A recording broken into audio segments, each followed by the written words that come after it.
Hello, everyone. Everybody here. All three of you, it appears, at the moment. Oh, dear. Anyway, so, yeah, just had the Apple event. That was kind of pretty cool, wasn't it? I got to say. Some things in there I definitely won't be able to afford, but some things I can. I'm quite interested in. And I thought I'd come online and see what you people thought as well. You know, have a little discussion. See what was going down. See if it impressed you. See if you liked what you saw. See if anything's tempted you to get that credit card out of your wallet or Apple Pay and ping it and go and buy some new stuff. Actually, you can straight away almost. I think some of it was actually you can order it right now. Some of the watches, if I remember correctly. Yeah, so we're going to go through and see what's become available and see what we all think about it. So this is kind of my pre-show for tomorrow. So I can actually go through and see everything we need to be looking at. Anyway, hope I'm looking good on this camera, on this setup. It's my old camera and it's on manual focus. So if I lean in and out, I might go out of focus every now and again, unfortunately, because it's not clever enough to do autofocus without all the junk it puts on the screen at the same time. So you're kind of stuck if I go in and out of focus. Anyway. Right, so let's see who we got here today. So, we got Alex. Alex is in the room. Hello, Alex. Good to see you, sir. Where were you at the pub night the other day, eh? Hey? Turns out no one came. You're used to that. Anyway, yeah. So, if you'd like to put any messages into the little comment thing there, it will be good to see what you think about it. So, yeah, only three items that were discussed, and of course that was the watch, the AirPods Pro, and the iPhone. Obviously, I know they've got different iterations, but on the whole, they were quite good, I think.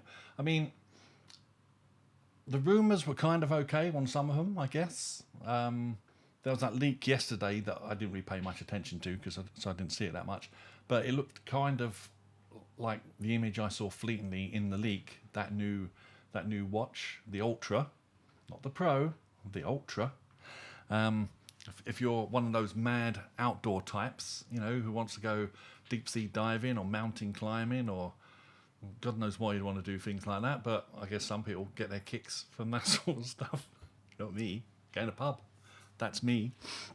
But yeah, so anyway, let's go through, shall we? So let's get onto their website, obviously. Right. So what have we got here? Let's see. Let's go through the order that they actually did it in. So it started off with the watch.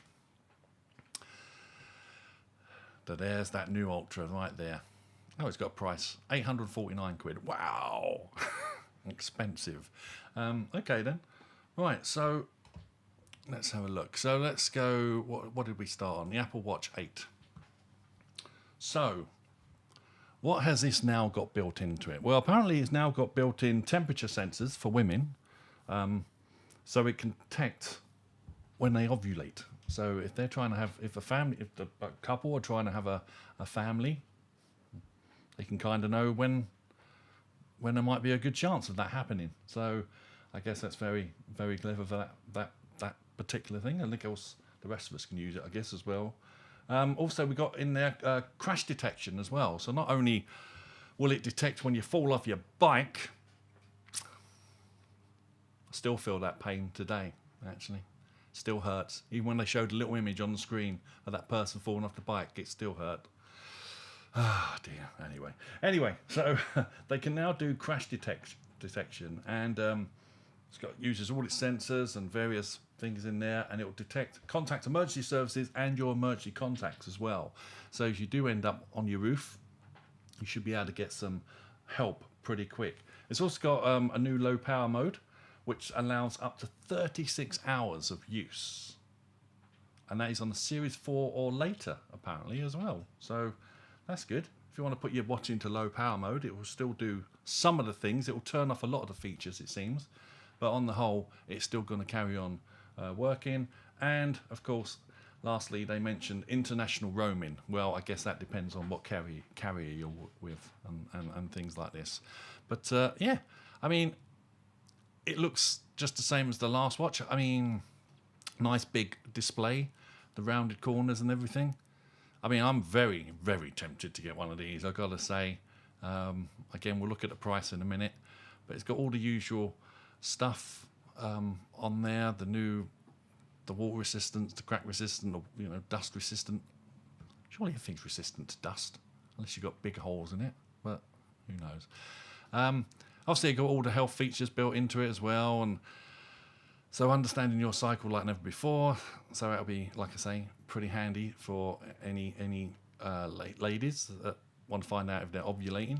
And the way he described it when about doing it is quite clever and stuff, like how it takes the temperature during the evening and keeps track of it while they sleep, and it will notify them that on a certain date it thinks they'll be starting to go into ovulation and things like that. Obviously a bit tricky for a bloke to talk about these kinds of things, I've got to say, but no, okay. Also sleep tracking, of course. Sleep tracking still there. Now a lot of people don't use that, but I do use the sleep tracking. I charge it up, charge the phone up just before I go to bed, and I also do it a little bit in the morning, and it just allows me to track. It gives me my nighttime heart rate and things like this, which is quite interesting and good to keep an eye on, I think, as well. Of course, ECG is still built into it as well. Now, so this is going to be new to me. This is not new to this particular watch, but this is last year's model. So the blood oxygen stuff. So I'm definitely going to be taking advantage of that. Obviously the medicine stuff still. Yeah, so I've got all the the crash detection here, and you can tell, it detects and notifies the people if you can't, which is great. Unfortunately, I've never had the need to use that in real life, so I'm not sure how it functions in the UK. Obviously, all the stories that they showed in their little demonstration, their little movie, seemed to be mainly US people. I'm not too sure. I mean, even if you ring an ambulance, it doesn't turn up for hours on end here at the moment. So I'm not sure how well that would benefit us in the UK, but, live in hope. And of course, all the swimming stuff in it. Actually, on my holiday recently, I actually used it in the pool for the first time to monitor my swimming. And I was quite shocked. It detected when I did turn around at each end, it detected how long the pool was. And it was still scary taking that expensive watch into a pool, I gotta say. But it worked, and it spat the water out afterwards. And, so, yeah, it even survived the sauna, which, was great. Anyway, and the new updates we're going to get in the new iOS for the watch is great as well. I'm looking forward to some of these, getting into your heart rate zones as well, so you don't overtrain or undertrain.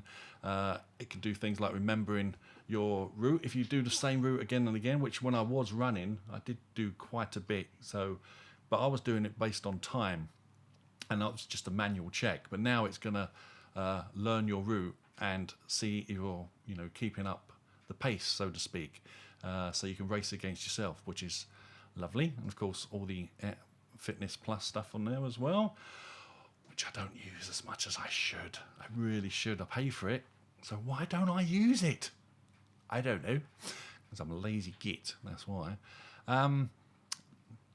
Obviously, like if you've got a SIM card in there or SIM account, you can still make calls, which is very handy. I have still got that, actually. Will I do it this time if I'd buy another watch? I don't know, because I've hardly ever used it. But it's nice knowing it's there. Have I ever used it in an emergency? Not really. I think I've made a phone call on it once when I couldn't be bothered to walk back to the vehicle to get the phone, and that's about it. But yeah, I mean, I don't know. Yeah, I mean, it's a nice little addition. Again, like the crash detection, it's not that big a leap from the previous version. If you've got the last version of the watch, the Series 7, probably not up to you unless you have lots of vehicle accidents or something like that, or But for me, who's coming from a 4, there's quite a bit of new stuff here, which I would be interested in. All the people joining us, by the way, on the stream. If you want to put any comments into the comment section over there, I think it's slightly to the right of YouTube. You can share your thoughts as well about what you thought you saw at the presentation. So yeah, anyone out there anyone like the look of the Series 8? Anyone tempted by that one? And as you type in feverishly your answer, I've got to fill some time because there's about a 30-second lag between what I'm saying now and when you people are hearing it. So so anyway, oh, and Van Life has joined us as well. There you go. Oh look, I'm in the way. So the watch comes a watch Lou. What? Not sure what he means there, but okay. So yeah, like I say, I this is probably the one item I will definitely be going for quite early as well. I think it did tempt me. It did tempt me. So that's that. Any questions? Oh, yeah. Oh, here we go. Andy's jumping the gun straight away. I better keep myself up there. He's on the Ultra already. I don't know why. He doesn't do anything. I know Andy. He spends more time in the pub than I do. We used to. Pub and curry house. That's it. That's Andy. I've just outed you, I'm afraid. Sorry about that. So it does look nice, but we'll get to the Ultra in a moment. Okay, we're going to get to... Right, we'll get to the... Actually, right, we got a comment here from Malcolm. Hello, was hoping that the SE would have an always-on display and would be happy with that as an upgrade to my Series 4. Well, let's move on to the SE then, shall we? So, where's that on the screen? Back to the top, Let's go on the watches. And the, where is it? There it is, the SE. So here we go. Now, so this is going to start at 259 quid. All the prices they gave, obviously, on the presentation were in US dollars. So I think our prices are going to be higher. Unfortunately, that's the way it is nowadays. Yeah, so this is going to be available from the 16th. When's that? Is that next week? So, probably Friday, isn't it? So, again, what have we got on the SE? Let's have a look. So, it wasn't much on it. There was like saying it was 30% larger and 20% faster. I didn't spend that much time on it, but it is a very nice looking watch. I bought my mum one of these just last Christmas, and like she loves it. It works wonderfully. So yeah, it's a fair, cheap way to get into the Apple Watch ecosphere if you so wish. Some nice colours as well. Redesigned for the planet in mind if you're into that sort of thing. I don't care personally because I ain't got kids to worry about. And obviously all the fitness stuff. Crash detection is also built into this one model as well, which is nice. I guess they just I think everyone's been crashing their cars all the time. So it's got all the other stuff on it as well.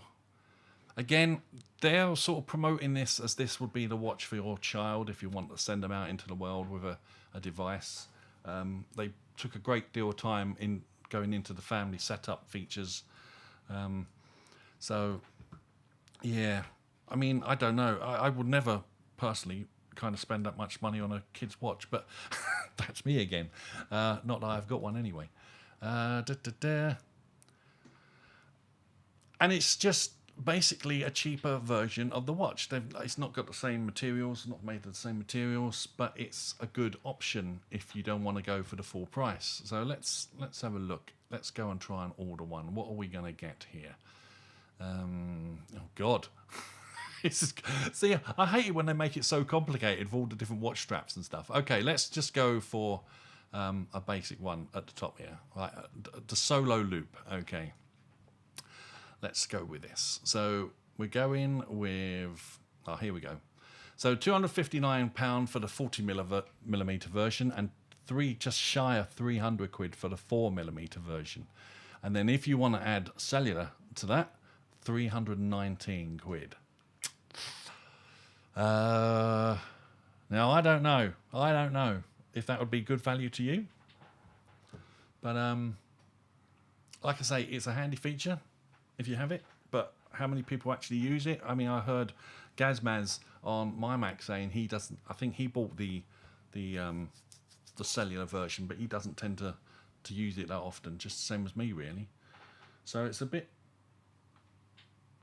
each person to their own. If you can find a use for it, then great, take advantage of it.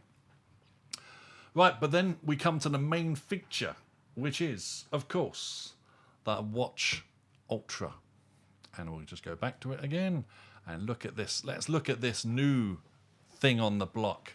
So, oh my God. So athletes, who will do this? Right. So we were discussing on the last show, are they really interested in the heavy duty fitness market? And they definitely seem to focus more on the adventure aspects of it, like the diving and the mountain climbing and running across deserts and triathlons and things like this. They took great pains in saying that they've really beefed up this watch and the battery life and things like this, so it can last for a very long time. In fact, again, it runs for 36 hours of battery life. But that's crazy. That is crazy. Also, it's got a much larger display on it. It's made of tougher materials, water resistant up to 100 meters. They've redesigned the straps as well. It's got a new night mode as well. So if you're out in the darkness, red apparently is the best color to see with when it comes to light. So they've taken advantage of that, and you can get to that just by twisting the digital crown there. And they've redesigned the various bands as well, and all kinds of things. New GPS antenna in there. International orange button. Yeah. So this is an action button which you can dedicate to do something you want. So you can mark a compass waypoint, start a backtrack control, which is one of the really interesting features of it, because all of these watches come with GPS as well. And I think I've mocked the compass in the past as well, because I live in the city. Well, am I going to need a compass? But if you're out in the middle of nowhere, backpacking or something like that, and you get lost, you can mark waypoints, and it will direct you towards that waypoint that you've sent. You can also backtrack, so it will keep a track of where you've been, so you can always go back on your trail and find your way back to civilization, I hope. And it's even got a built-in siren as well, which can do. It can be heard from up to 180 meters away. What? So I think they said 600 feet or 180 meters. That was crazy. So it's got a much better GPS. And they also displayed some of the diving aspects of it. Now, I never knew diving was so complex. Obviously, it's dangerous. In fact, Scuba Mad, we'd have to get you on. If you buy one of these rugged watches, these ultra watches, you have to come and tell us how useful it is. Because going by the name Scuba Mad, I take it you're into scuba diving. I could be wrong. I've been wrong about everything else so far, so it's worth a try. But if you're interested in one of these watches and you go and get one and use it for diving, we'd like to hear from you. It's got 2 speakers as well, so you can hear the volume, and even on a windswept mountain top, apparently, the dual speakers and the microphones will help cut out the wind shear of when you make a call and stuff like this. So that's good. Oh yeah, see, here we go. Andy's admitted it. So I need a super accurate GPS to get from the pub to the curry house safely. Don't we all? Well, normally it's to get back again after that night. That's normally when it's a problem. So yeah. And Steve's chimed in as well. I'm just going to leave my face up there actually. The siren will make it easier to find you in the pub. My 6'7" frame isn't enough, apparently. So, yes. It would be quite interesting. So what else have we got on this thing? So, sideband depth gauge, a digital crown, three-way microphone, as I said. Right, so yes. So 36 hours of battery time normally, but if you want even longer than that, you can put it in low power mode, which is coming soon. It's not active straight away, and it's going to last for 60 hours. 60 hours.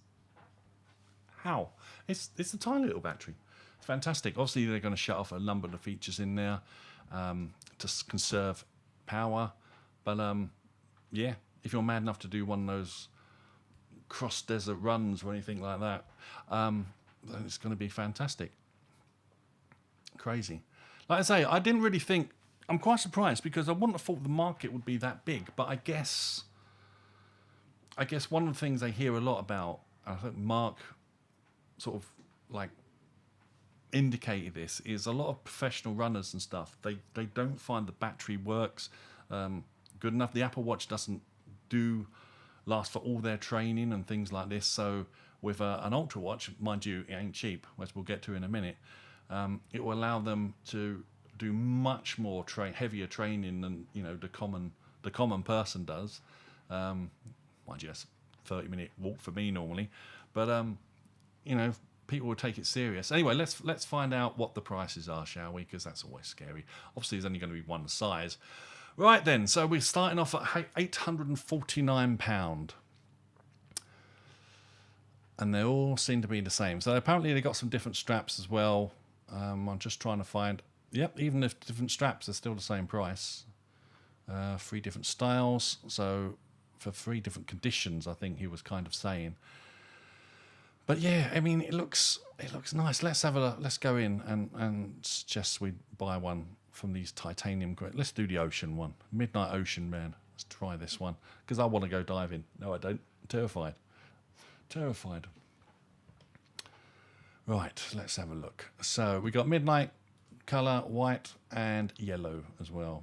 Oh, that's just the band. Silly me. Okay, and of course they all come with cellular built in anyway. So that is it. That is the price. 849 quid. Is that competitive? I have no idea at this point in time. I will find out. I'll try and find out by tomorrow. But so you can order it from the 23rd of September, a couple of weeks away. You can pick out. Oh, delivers. Right, okay. Oh yeah, it's just showed my bleeding postcode there. That's no good, is it?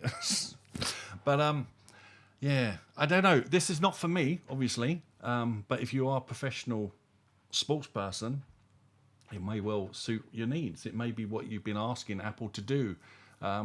Like I say, like Mark said the other day on the show, the current Apple Watches are great for most people, but for those people who go the extra mile, literally, it doesn't always offer quite the incentive and features that they require and need. So again, it's very hard for me to comment on it because I don't use any of this stuff. Even when I was a cross-country runner, many years ago now, I still wouldn't have gone to any kind of lengths that would require something like this if it had been around. But yeah, it's great, and the video they showed looked amazing, as they always do, and it was quite impressive. And I'm sure we'll hear very shortly from professional athletes and stuff when they get their take on this. So look out for those stories. Oh, Andy's right as well. He says the 849 is cheaper than the older, higher-end stainless and ceramic ones. And what about the gold one? It lives in infamy. Let's never let them forget about the gold one. All because Johnny wanted to work with gold. Bless him. Oh, dear. Oh, well. So that was the watches. Like I say, I am probably out of everything that was announced, I am very tempted to get a watch this time round, because it's going to be a massive jump for me personally, coming from a 4. And my 4's still good. Like I say, we did that battery test. I think mine was down to 75%, but I can easily get that swapped out and probably sell it at still a reasonable amount. Now the Apple Watch 3 is gone, finally, because that was holding a lot of features back, I think, because it was so lacking. Let's see. Alex has just posted something here. So look, Apple Watch market must be about health. Heart and blood pressure will be a bestseller. Yeah, I mean, I can't believe how many sensors and stuff they're packing into that little device. It's crazy. Now, obviously, I've let my training slip a little bit, as you can see. But when I did originally get the watch, it was a great motivator. And And I think I sort of like lost a lot of interest when I started running into hurdles. Like I'm not sure what it was. I'm not sure if it was the AirPods. The AirPods didn't always sync with the watch, and you know, sometimes it would just I would go out and it would just not record something, or if it was monitoring the GPS, it would be a bit off and go wiggly and all kinds of weird things. So the amount of improvements they've made between the last one I had and when I used to use it like that and now should be significant. So maybe it'll motivate me to start walking and running. Well, running eventually if my knees let me. But it could be quite good, I think. I'm quite looking forward to getting one. So yeah, so that was the watch. Then what did we have? Of course, after that, we had the AirPods Pro. AirPods Pro 2. So let's get on over to that section. Scroll all the way to look up again. Where are they? AirPods 2. Second gen. Now, before we go anything else, let's see the price. Because I don't know what it is. 249 quid. Okay, I think that is what it was in the US, actually. So that's not too, I don't know what the old ones are. Let's see. Have they got the old ones on here as well? Second gen AirPods. No, the old ones are gone. Just these now. So 250 quid. So what have we got about, what did we learn about these? Well, I got the new H2. I got the new H2 chip in it, which is a new audio driver as well. It's meant to do 2 times noise cancelling, which is good because once I got my AirPods actually fixed, repaired, I noticed a massive difference in how it was before. I used to hear every flipping car that went past me and stuff like this. On the train, I could still hear the train rumbling along in the background. I can never quite hear the announcements though. So, but I mean, it works, but you can still hear the outside world intruding. I mean, there's just little buds in your ear. Why wouldn't you? So 2 times noise cancelling, that could make everything silent for me. The only problem is you're only going to know if this works for you is if you put them in your ears. And now they might fit slightly better because there's now 4 ear tips. There's an extra small. Where's the extra large one? I asked myself, because I had to went and buy those Comply things, those foam ones that expand in your ear to hold it in place. So, which work really well, but they're bloody expensive for what they are, a little bit of foam that expands. But yes, now you can get an extra small one as well. Adaptive transparency looks quite interesting as well. So even if you're in transparency mode and you're going along and there's a high noise thing going on, like a drill they were showing in the video, it'll block the drill out, but you still hear the other stuff. Which, again, it sounds like magic. But all it's doing, I guess, is listening to what's going on outside and then counterbalancing that with static or white noise or whatever it does, and then like it cancels out. Physics, man, that's amazing. Science, amazing. Yeah, so we're getting 2 times a more active noise cancelling. And there we go. Extra small. It doesn't look that smaller, does it, than that one? But yeah, extra small. Let's just get me down here. Let's make me smaller. Whee! There we go. Right. So again, I'm wondering if the large will fit me. If not, I got to buy more Comply bloody buds. But okay. So active transparency harnesses the power of H2 to minimize the intensity of loud noises like sirens or power tools. You might want to hear the sirens, maybe, though, so you can comfortably hear the world around you. So it does this by calculating this stuff at 48,000 times a second. It's crazy. Also, yeah, so the stems, which they kept, there was rumours that they were going to go, wasn't there? But they kept it. And not only can you touch them now to stop and start, Siri or the music or whatever, you can now slide for volume control and things like that. So that's nice, I guess, instead of keep fumbling for your phone or your Apple Watch control. What else we got in here? So yeah, better spatial audio as well. Somewhere Alan is spitting. I know he is. So these apparently now, you can take a true depth picture of your ear with your camera, and it will mold, it will work out your head's geometry and create a profile just for you. What? That makes, I mean, oh, that is crazy. If it works, of course. If it's not snake oil, but then I very much doubt it's snake oil. But you never know. Also, power. So we're now getting up to 6 hours of listening time.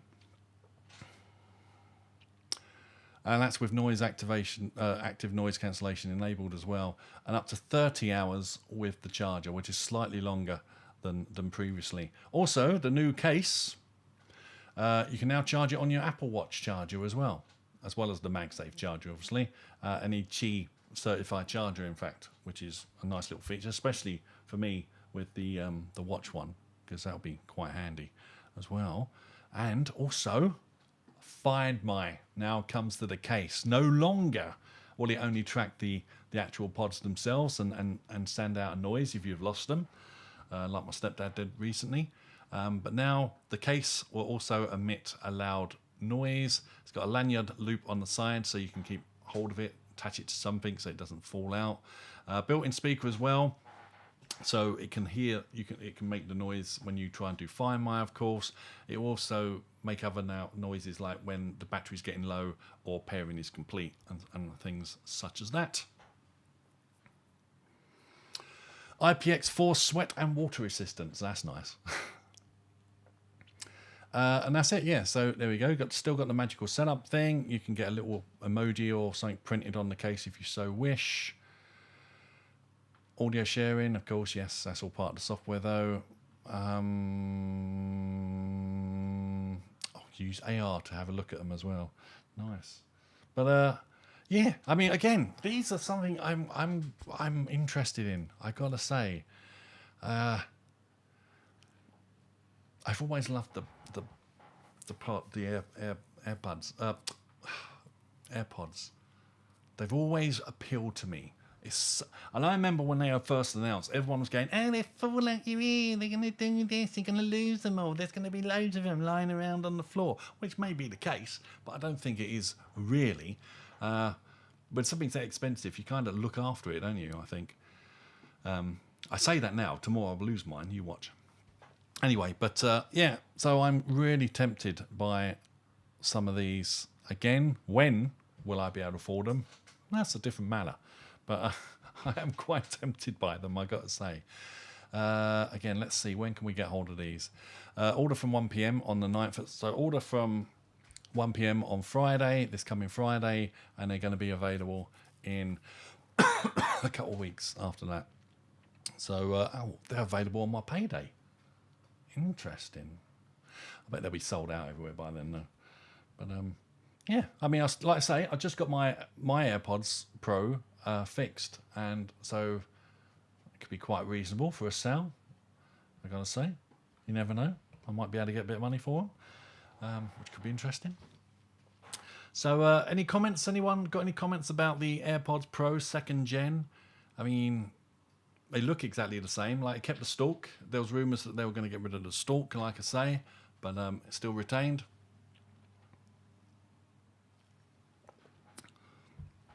But yeah, they look lovely. But it looks isn't everything, is it? It's how they sound. So I'll be interested to see how the spatial audio with the new profiles work and things like this. If I'd love for Alan to get a pair and see if it wins him over. I doubt it somehow. I doubt it. In fact, just the other day, or yesterday, in fact, so I've been trying out some new podcasting techniques like recording and editing the audio, and I do it all in mono. There's no point doing stereo when it's just talking heads basically on a show. So I did it all, and I went through the whole process, and it sounded good when I'm listening to on the iPad. And I thought, oh, just to double check, I'll listen to it on the AirPods Pro. Not realising I'd left it in spatial mode or whatever they call it, and it sounded like an echo in my head. I was thinking, my God, what have I done to this track? It sounds awful. And then I realised I had to turn that off, and then it sounded normal again. So it did. It was weird. It was like a tiny lag between the two headphones, and it just didn't sound right. But I had mixed it in mono, so you know, it does. It would struggle with that, I would imagine. Yeah. So. No comments yet about the AirPods Pro, second generation. Looks like I'm the only one interested in, doesn't it, really? So no one's tapping anything to me. That's not good. Oh, you can also like comments as well. You can like the video if you're sharing it. I'm not sure where they come up on my thing, but they come up on the screen if anyone does one. Everyone does a like to the video. Everybody's just sitting there watching it. No one liking it. Fair enough. I understand. So yeah, so I'm going to be very interested in some AirPods Pro. So that's a watch and a Pro, AirPods Pro. So far, oh, we got one. There we go. Mark is tempted. So that's one possible sale for Apple, or two, I should say, if I count myself as well. So that'll be nice. Yeah. So like I say, two things so far, but I'm not buying anything on release day, I don't think. I'm going to wait. That could be a mistake. Alex, it's always one, isn't it? I didn't like, Alex says, don't like original Pros and went to Sony's. Won't be buying these, I'm afraid. There you go. So, yeah. Hey, I got one like. Thumbs up. Fantastic. Thank you, whoever that was. Greatly appreciated all this nonsense hard work. So that was the AirPods Pro. So then I guess we're going to have to come on to the main event, which is the iPhones, which is of course what everybody comes for, I think. So let's go and find the iPhone, shall we? Let's go. Hey, 2 thumbs up now as well. So iPhone 14. Let's start with that one. So again, pre-orders starting this Friday.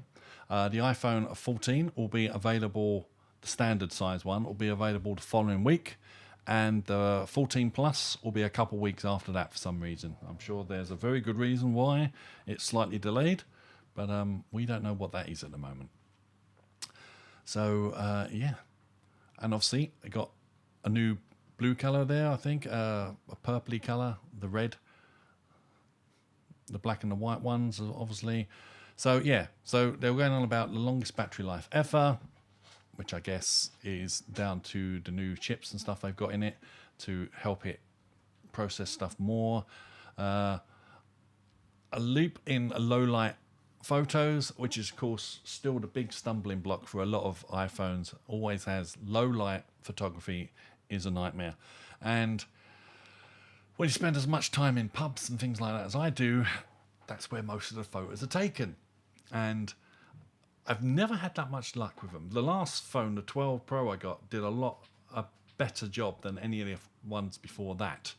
But they were always, whenever I used flash, it was like everyone had just totally turned into an albino or something. Everyone was pure white. And it always used to say in the advertising that it was adaptive, that it wouldn't blow out faces and stuff. But it always seemed to on me. It always frustrated me no end, that did. So then I ended up like installing a manual photo app and dialing down the exposure. And by then, the moment's gone.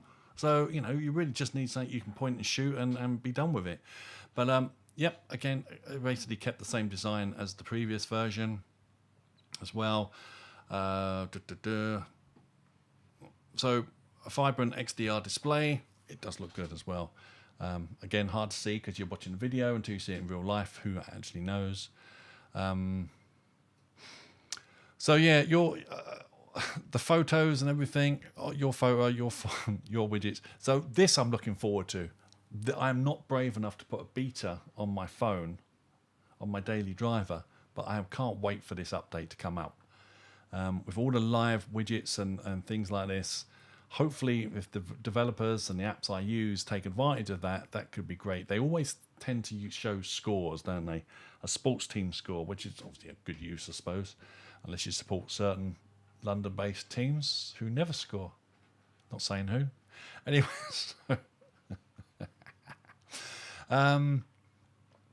again, this has also got crash detection built into it, just like the watch previously. So if you have a nasty accident, it's going to contact the emergency services for you. 0999 here in the UK, not 911. And also notify your emergency contacts. Again, I'm not sure how. I don't want to find out how this works or doesn't work in the UK as things stand at the moment. But, you know, live in hope. Let's see.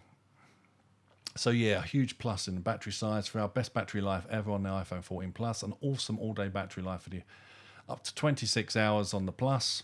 Oh, yeah. 20 hours on for playback on the 14. Ah, okay. 21% more screen. Now that's big. So this is obviously for the Super Retina XDR display on the plus size phone. They are a handful, I gotta say. I mean, having own a plus a Max phone, but it does look good. Yeah, I'll get to that in a minute, Andy. Right, okay. What's that Mark saying here? Nope. If someone's going to get a new phone and didn't want a Pro, is the 14 worth it? Well, yes, obviously. I think it would be. The Pro has got some nice features, which we'll get to eventually. But for a general all-rounder phone, you know, this is it. Unless you want to go into some of those Pro features that the Pro has, you don't really need them if you're not going to use them, obviously. If you know you're not going to use them. So it could be a nice alternative. And the cameras do look nice as well. And, you know, I mean, again, this is going to make Alex wince, but most people just use their cameras, their phones as their main cameras nowadays, the world we live in. Most people just doing snaps of their kids and stuff like this, or little holidays.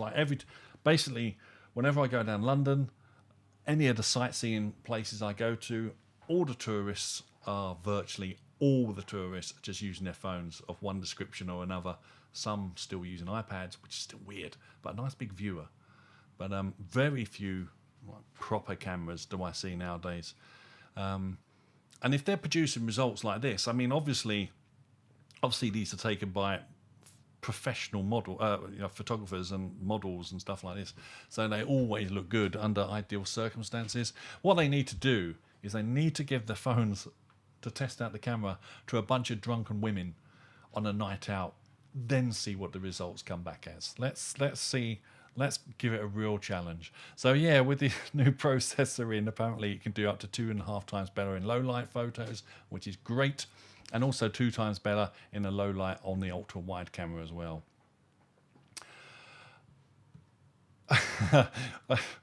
Alex says, I offered to take some pictures for a client today with my iPhone and I charge them. Well, yeah, you're a professional, aren't you? So of course you've got to charge them. Yeah, so yeah. So the new sensor is going to let in a larger aperture, is going to let in 49% more light. And they've also used something called a new photonic engine as well, which, again, whenever they come up with these buzzwords, everyone's going to slag them off for coming up with these buzzwords, unless someone now points out that that is already a word that exists somewhere out there, when I'm going to look very stupid. But it's nothing new there. But it looks like it allows you to capture some amazing imagery. But again, until we get it in our hands in real world conditions, taking the stuff that we like to take pictures of our friends and family, and not like portrait shots like this, we're never going to know. I mean, you know, these pictures look great. I mean, I'm sure if you blew them up, like, you know, huge, they're going to look a bit blurry, obviously. But the distance we've come with these devices now is just shocking. I mean, yeah, Smart HDR.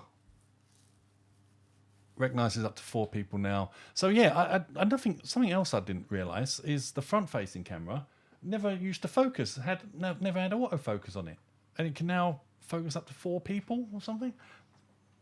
That was news to me. I didn't realize that. Oh yes, and then we come to the video section, which of course I was very interested in.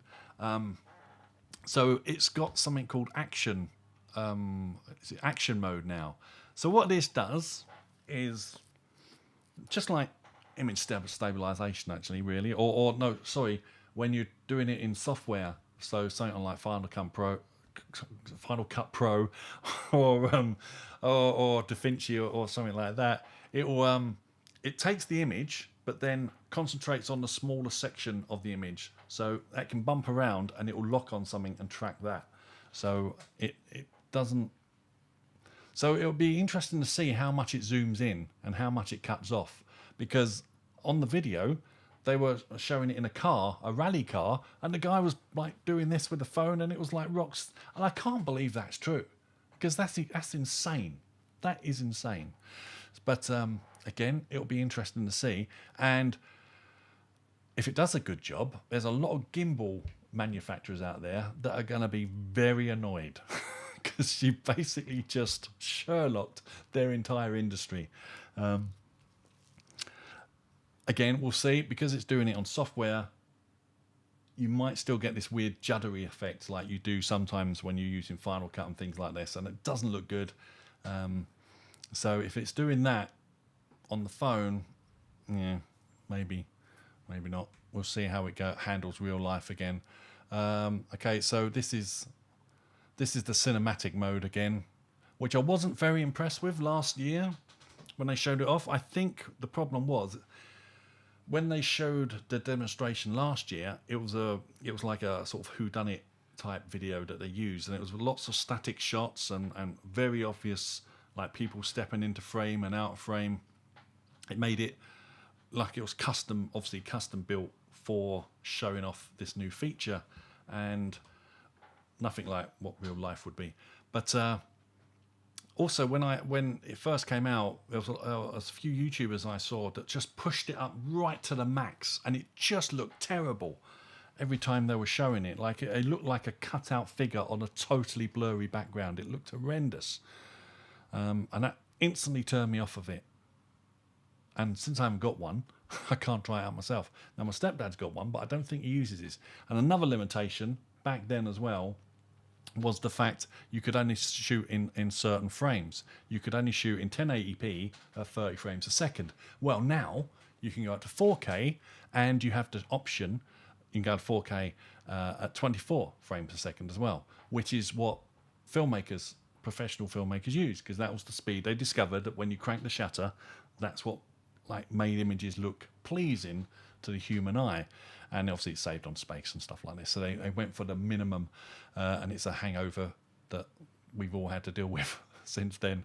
But no, it does look good. If you shoot at higher frame rates anyway, you get that sort of like soap opera-y look, which looks fake basically. You know, like The Hobbit, which looked terrible at that extra frame rate. It looked weird, looked fake.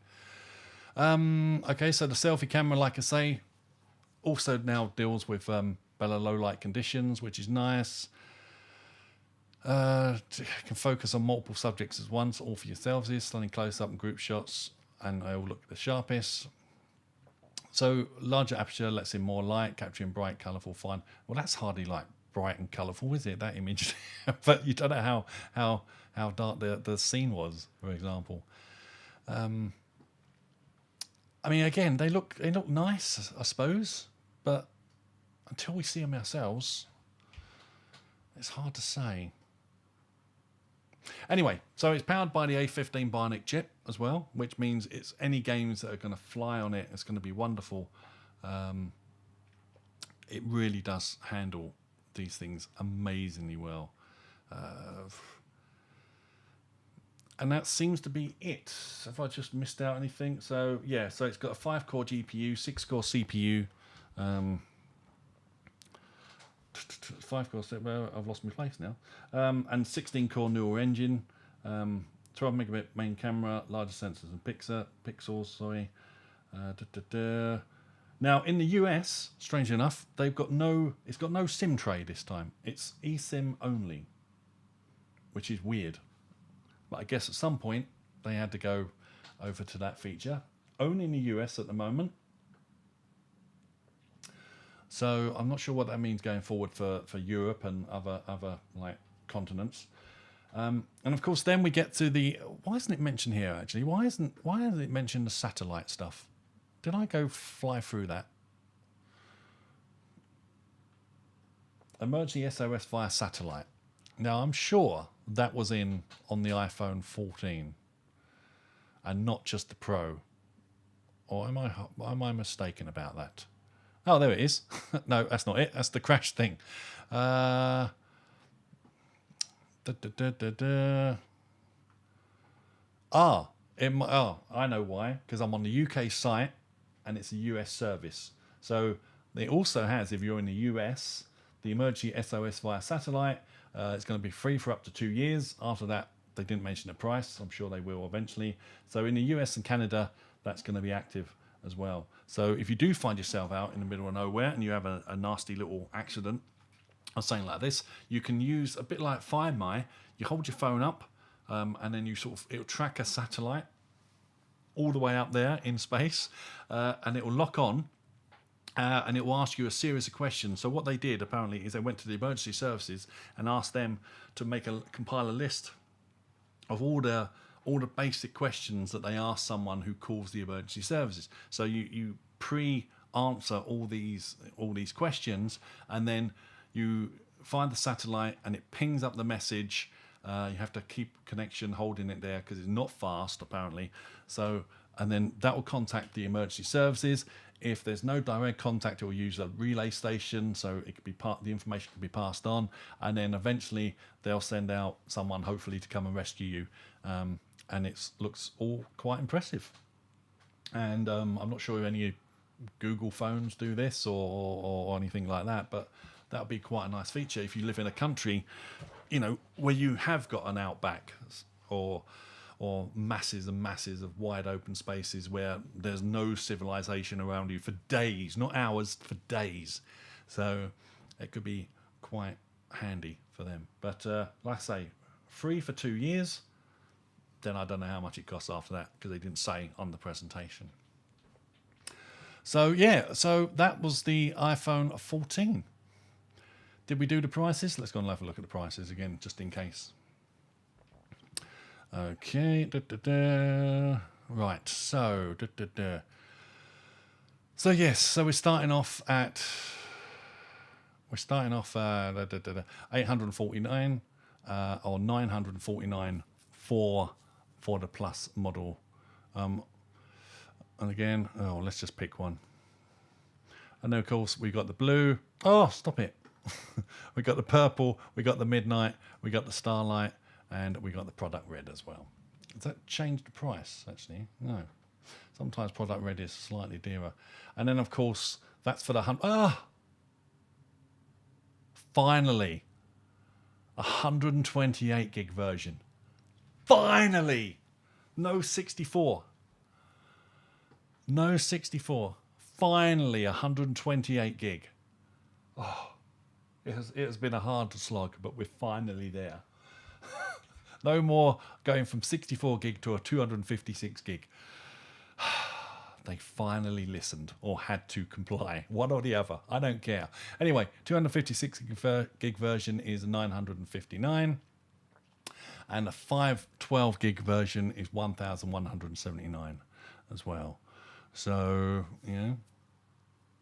take your poison. But now you can still go for the cheaper version, and 128 is a lot better than that 64 gig version they used to try and offer us.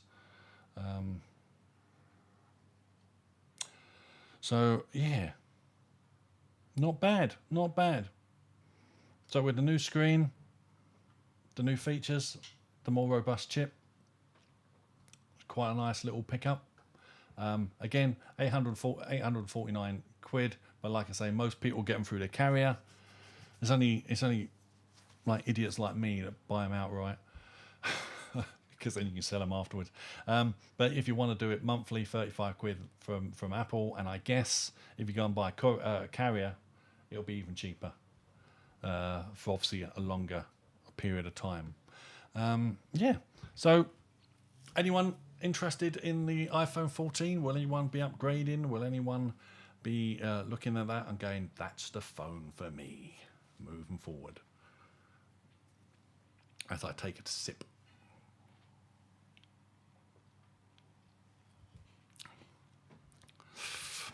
Bloody hell, I've been going for an hour.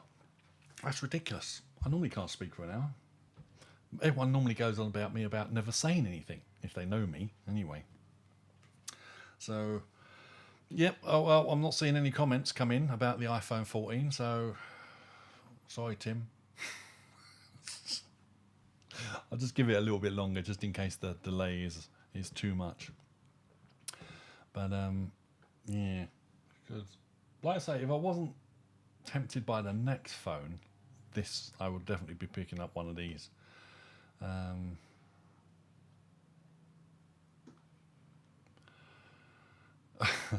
So, right, sorry, I just read something in the screen. So the follow-up, the carry-on from Alex's message from earlier on is, he said, I charged them less for the photo, and they went for it, the fools. I hope they're not watching. I doubt it very much, but you never know. Oh dear. Anyway, no one wants to comment on the 14. Okay, fair enough. Right then, so let's go and move over to the other one, the iPhone Pro.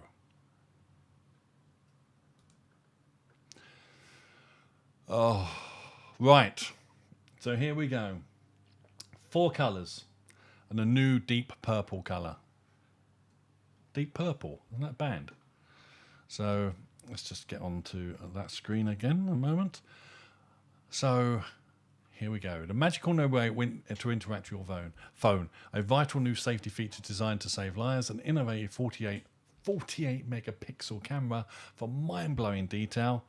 And all powered by the ultimate smartphone chip. Could this be true? Alex says we are only Pro buyers here. That's how we roll. That is how we roll. Okay, so let's have a look. So you can order these from 1 p.m. on Friday. Available the following week. It's amazing what Apple do with these shipping things. You hear of other companies, they'll announce something, and this will be available sometime in the future. We don't know when. And these are going to be selling from starting at $1,099. So let's go through. So here we go. Deep purple, gold, silver, and space black. Now we know purple's going to sell out instantly, don't we? I mean, that's going to be on layaway or God knows what else for so long.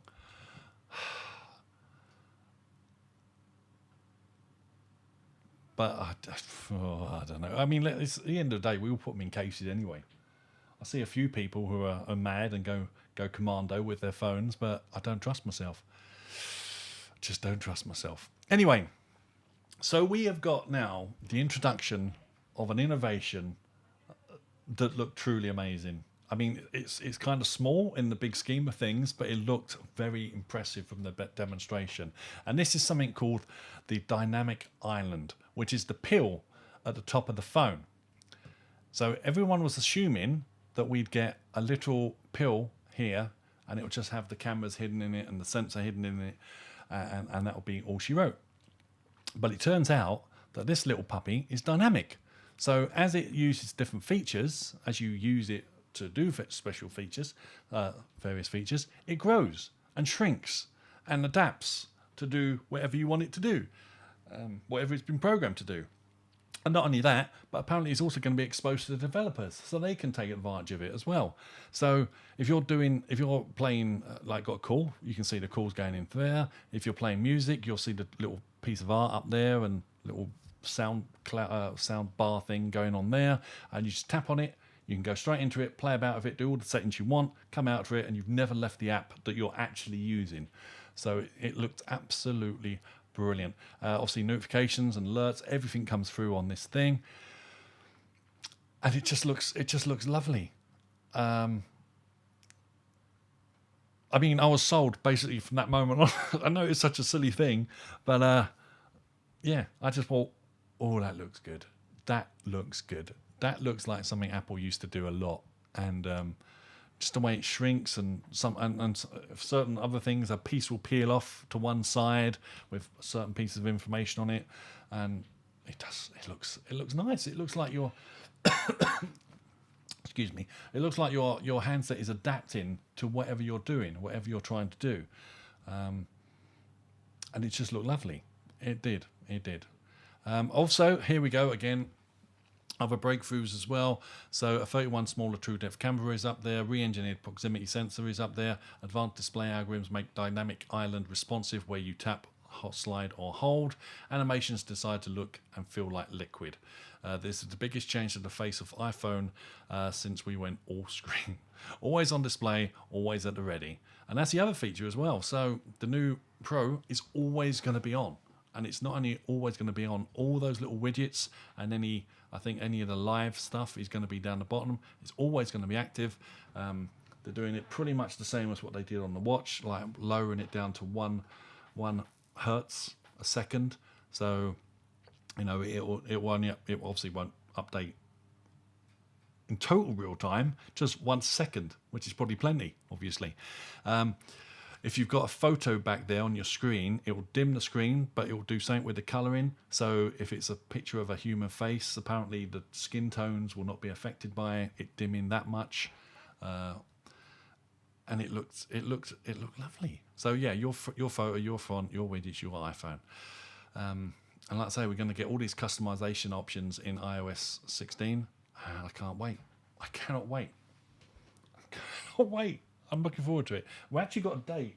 I did see a date of when iOS 16 is coming out as well. Just give me a second here. September 12th. Next week. So I can look forward to that. I can finally update my phone and get all these new features, which Dean has been teasing us all with for ages. I think even Alan went ahead and took the plunge as well. The madman. Anyway, so we're getting onto display. Obviously, they put a lot of time and effort into display as well. So Super Retina XDR display and now reaches a peak outdoors of 2000 nits. So even in bright sunlight, you're still hopefully going to be able to see your phone rather than it just looking. Mind you, they say that, but if your phone gets too hot, it dims the screen anyway. So if you're out in sunlight and it's getting hot, it won't get to 2000 nits. Well, it might for a little while, and then it will dim, like my one does.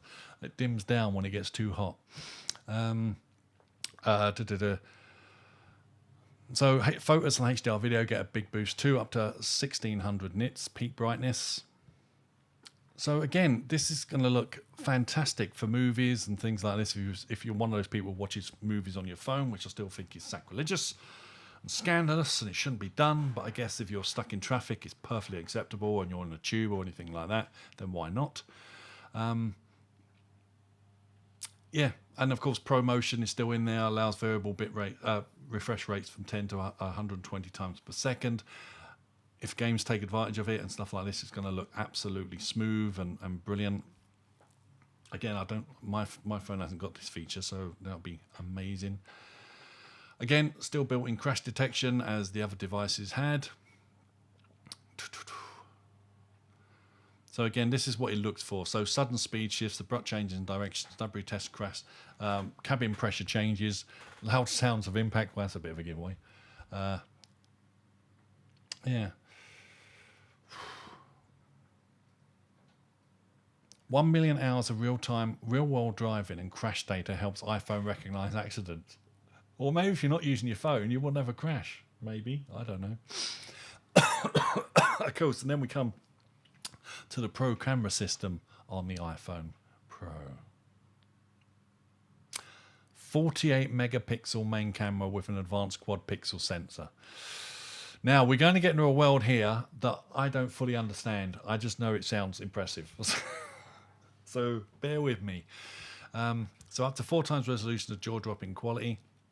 So again, they're zoomed in quite small there, but you can still see all the detail in the picture there. You can still see the waves and the rocks to a certain degree, and even the branches. A 65% larger sensor than the iPhone 13 Pro. I dread to think what it is compared to the 12, which I've got. And of course, the large sensor is going to allow up to 4 times more light and produces spectacular better results at a practical 12 megapixel size. So you're not getting a huge file you have to play around with, well, unless you want to, which we'll come to in a minute. But most of us don't want those massive files. We just want to shoot and try and take nice pictures, I guess. Now, because of this, they've also been able to add an extra setting. So not only have you got half, the full wide range thing, you've got normal. You can now zoom in twice and then 3 times as well. And I think what it was saying is it takes the 48 megapixels and bulks them up, so it becomes 12 megapixels, so you get a nice image. And again, I mean, look at this macro shot, for God's sake. It's crazy. Nice colours as well, obviously. Again, I'm not a professional photographer, so I just look at these and go, yeah, it looks pretty. I don't know what it's doing, but it's doing a lot. That's all I know. Let's see what have we got here. So you can also do Apple Pro RAW at 48 megapixels as well, if you're that way inclined and you want the raw image coming out of full detail. So all these different low light, they're focusing really hard on the low light stuff, which again has always been the Achilles heel for mobile photography. So again, I mean, look, what? Here was an impressive thing. So when it takes a picture and it's using deep fusion and all the other stuff that the photonic engine and stuff, 4 trillion operations per photo. 4 trillion. Do you know how many zeros that is? That's a lot of zeros. And here we go with the flash. So again, like I say, if I were to take that photo myself, it would look huge. I mean, it would be blown out when I used to do it. So hopefully they fixed that now, because the camera now, the flash does different types of flash based on what lens you're using and stuff like this. Right, I'm not sure. Right. So again, you're going into realms I have no idea of. I'm afraid the maths don't add up. The extra light is giving each pixel less light than it did previously, so much better to enlarge the sensor and reduce the pixel count. What they've done is a Samsung thing, which is a bit of a shame. Okay. Not aware, because I don't care about what Samsung do. So yeah, anyway, as long as it looks good when I use it, that's all I worry about. So again, we now move on to the video aspects. So 24 breathtaking frames per second. Cinematic mode now shoots again. So look at the tracking. If it's doing a tracking like that, that is no static shots. If it can do it that well, and you've got some ghosting around the sides there, but it's moving so quick, you don't really notice. Now, maybe that's why it's shot in black and white, so you don't notice it as much. But that will be interesting to see how that adapts in real life. If it looks that good, then that's quite passable for me, anyway. So yeah, 24, 30 frames per second. And here we go. Here's the shaky cam action shots again. So apparently there's someone running alongside. Oh dear. Of course, you can still shoot in ProRes as well if you want a massive file size to use in Final Cut Pro, and you can show it in Dolby Vision HDR as well to capture that wider color gamut. And there you go. It just looks fantastic. Loads of features there. 1.7. So the main is 1.78 aperture. Things I don't understand. Yeah, it looks impressive. What can I say?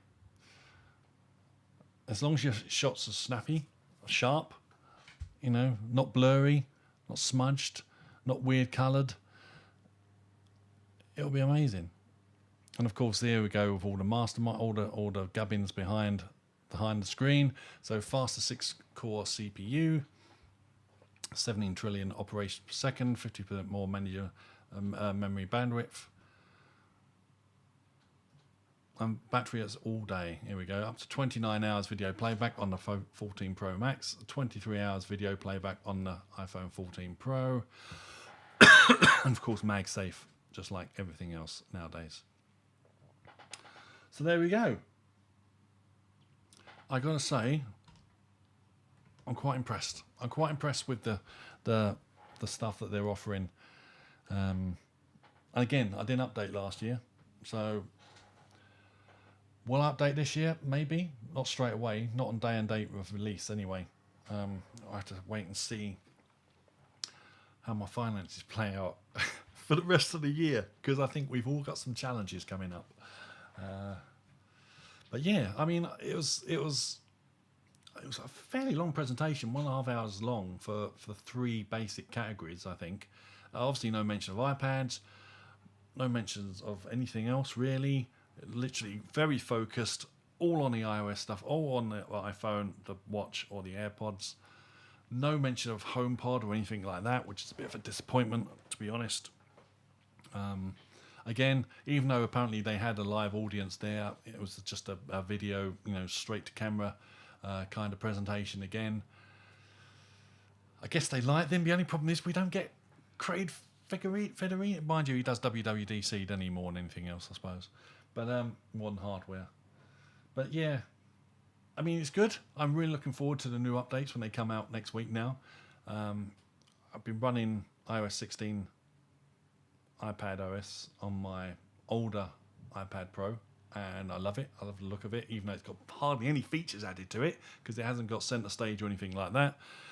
But that's not coming out next week, however. That's coming out in about a month's time. But yeah, I'll be glad to get my watch up to date and my phone up to date, because taking advantage of some of those new features, especially the sleep tracking and things like that, and the always on the widgets and the live stuff.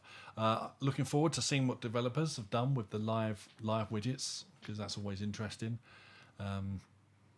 And again,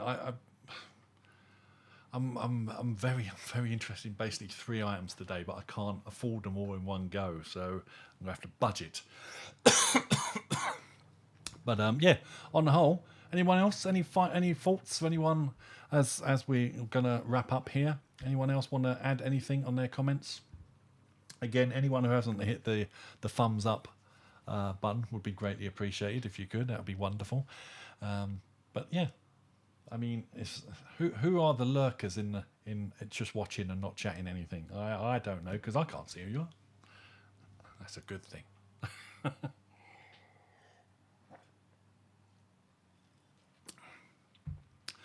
But anyway, we're going to record obviously a show tomorrow.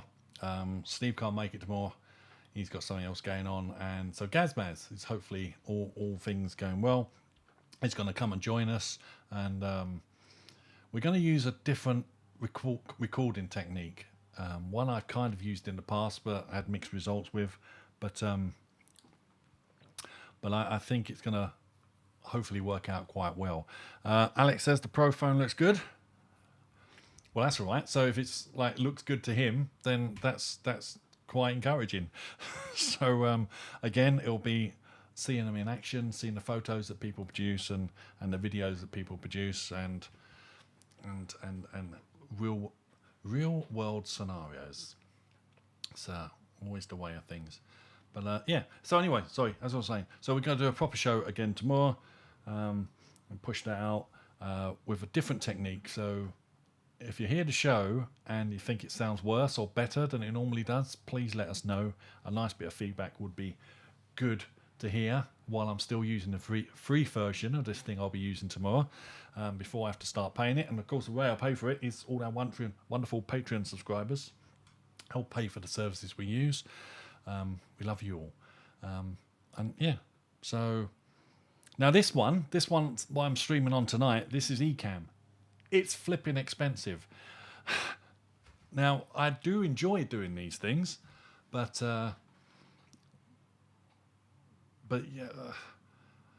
yeah. So I've got to decide if I want to pay for Ecamm if I want to move forward. I know there's alternatives as well, and there's a freebie option as well if you want to use OBS and stuff. But I've struggled trying to get that to work properly for me.